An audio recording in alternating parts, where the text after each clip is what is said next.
अपर्णा यादव जी को दर्शकों थाने में जाकर एफआईआर दर्ज करवा देना चाहिए या सीएम योगी आदित्यनाथ के हाथ में एक एप्लीकेशन डाल देना चाहिए। जिस तरीके से जो सवाल उठ रहे हैं उनके मौत को लेकर, उनके निधन को लेकर, तो उन चीजों को दूर करने का, लोगों के अंदर एक विश्वास पैदा करने का सिर्फ और सिर्फ एक ही रास्ता जो मुझे सीधा दिख रहा। हालांकि मैं जान रहा हूं कि अभी अपर्णा यादव इस हालात में नहीं है। अभी उनको उनके उनके अंदर ताकत आने में वक्त लगेगा। एक पत्नी के साथ क्या गुजर रहा होगा, उनके बच्चों के साथ, उनके परिवार के साथ, मैं समझ रहा हूँ। लेकिन इसके बावजूद थोड़ा सा तो हिम्मत दिखानी पड़ेगी। जो सवाल मेडिकल रिपोर्ट, जो सवाल डॉक्टर्स कह रहे हैं, जो उनके रिश्तेदार उनके दोस्त कह रहे हैं, उस लिहाज से मुझे लगता है एक रिपोर्ट दर्ज करा दे देनी चाहिए। और जो मांग समाजवादी पार्टी के लोग कह रहे हैं और अखिलेश यादव भी कह रहे हैं, जो कैमरे पे भी इस बात को उन्होंने कहा कि अगर उनके परिवार वाले चाहते हैं, अगर उनके परिवार वालों से सहमति बनती है, तो उसके बाद हम कार्रवाई करेंगे, एक्शन लेंगे। तो मेरा भी विनती है हाथ से अपर्णा यादव जी से कि देखिए, तलाक की भी खबरें आई थी और इससे पहले भी फिरौती की भी खबरें आई थी प्रतीक यादव जी को लेकर। तो अगर उनका कोई दुश्मन था, उनको कोई मारने वाला था, कोई उनका दुश्मन जो हमेशा से जो है चार दीवारी के आसपास ही घूम रहा था, तो उनके खिलाफ शिकायत होनी जरूरी है। और आपको किस बात का डर है? आपको तो किसी चीज का, आप आम आदमी तो है नहीं अपर्णा जी।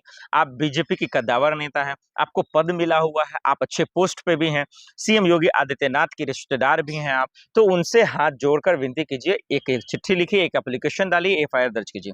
शिकायत के बाद दूध का दूध, पानी का पानी हो जाएगा। ये मेडिकल रिपोर्ट, पोस्टमार्टम रिपोर्ट, डॉक्टरों की बातों पर यकीन करना लोग खत्म कर देंगे और इनको दरकिनार भी कर देंगे। वो सिर्फ रिपोर्ट बता सकते हैं, लेकिन वो जो है ये नहीं बता सकते हैं कि इसके पीछे का सच क्या था। वो खून का थक्का था, चोटें थी, ये वो दिस दैट। क्योंकि लोग, जो समाजवादी पार्टी के लोग जो कह रहे हैं कि पोस्टमार्टम रिपोर्ट के आधार पे ही कह रहे हैं, कि चोट के आधार पे कह रहे हैं, खून के थक्के के आधार पे कह रहे हैं कि शिकायत दर्ज होनी चाहिए, हम इस पे एक्शन होना चाहिए। तो अगर ऐसा है, इतना लोग साथ में आ रहा है, तो अपर्णा यादव जी की जिम्मेदारी है कि थाने में जाएं और एफआईआर दर्ज करवाएं। और कराने के बाद ये पता चल जाएगा कि आखिर वो कौन मास्टरमाइंड है, वो कौन दुश्मन है, वो कौन आरोपी है जो प्रतीक यादव को इस दुनिया से मिटाना चाहता था, जो प्रतीक यादव का दुश्मन था। ये पता चल जाएगा और ये पता लगना बहुत जरूरी है। क्योंकि देखिए, राजनीतिक लड़ाइयां होती हैं और होनी भी चाहिए, ये लोकतंत्र हमें बताता है।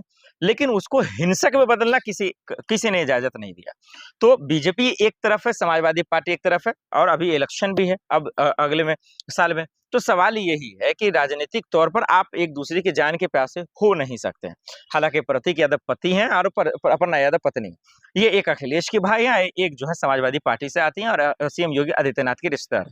तो इसका फायदा उठा लेना इस बीच में, ये भी कहीं से भी जायज बात नहीं है। इसीलिए मैं कह रहा हूँ, अच्छा सिर्फ अपर्णा पे ही डालकर अखिलेश यादव जो छोड़ना चाहते हैं वो भी नहीं, उनका साथ दें, उनके साथ खड़े रहें और जाकर थाने में एफआईआर में जो है एफआईआर दर्ज कराएं, उनके खिलाफ शिकायत दर्ज करावे और जो भी आरोपी है उनको पकड़ा जाए, ताकि पता चल जाए कि इसके पीछे मंसूबा क्या था, वो चाहते क्या थे और वो करना क्या चाहते थे। ये बहुत जरूरी है जानना।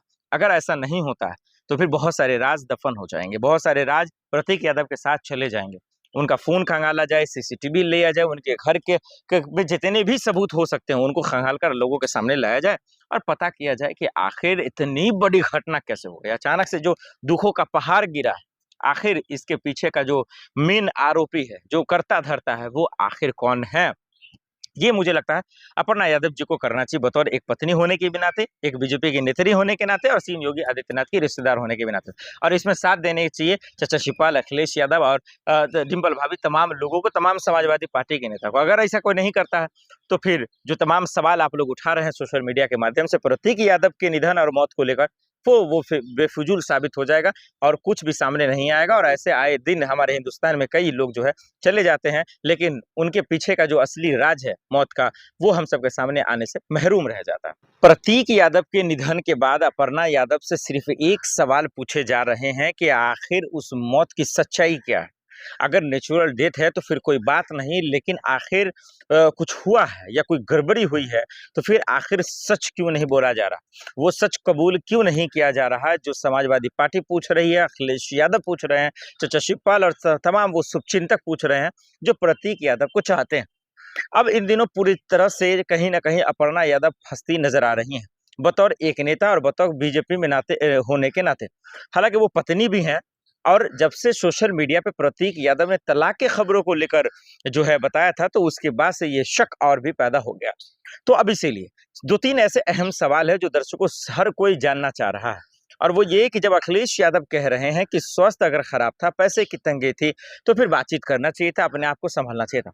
तो संपत्ति की भी बात आ रही है कहीं न कहीं। खैर उस संपत्ति का क्या होगा, नहीं होगा, किसके पास जाएगा, नहीं जाएगा, ये तो बात की बात है।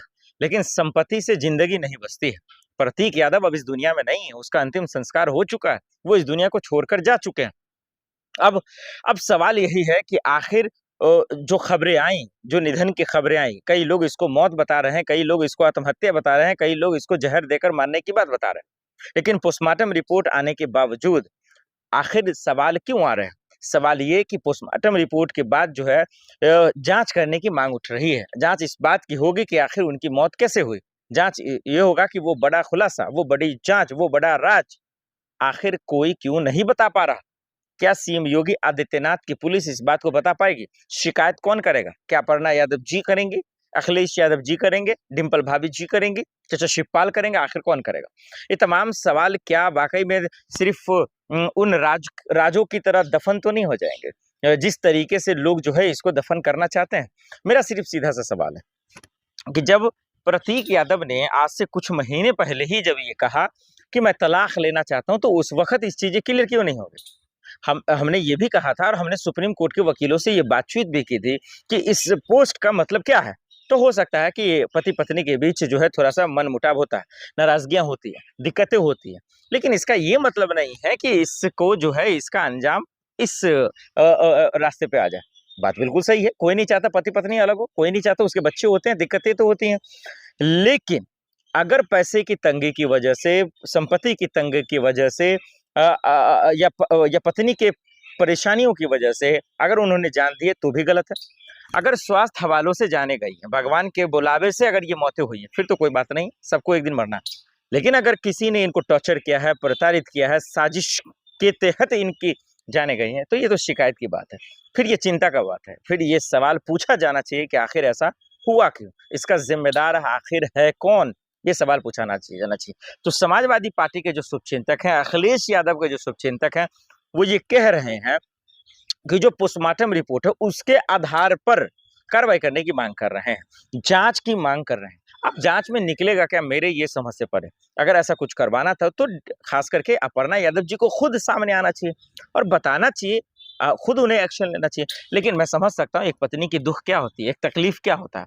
तो उससे अभी ये सब चीज़ पूछना ठीक नहीं है। हालाँकि जो हुआ अभी वो उस दुःख से उभरने में उनको वक़्त लगेगा, किसी भी परिवार को निकलता है। लेकिन मुलायम सिंह यादव भी अब इस दुनिया में तो नहीं है।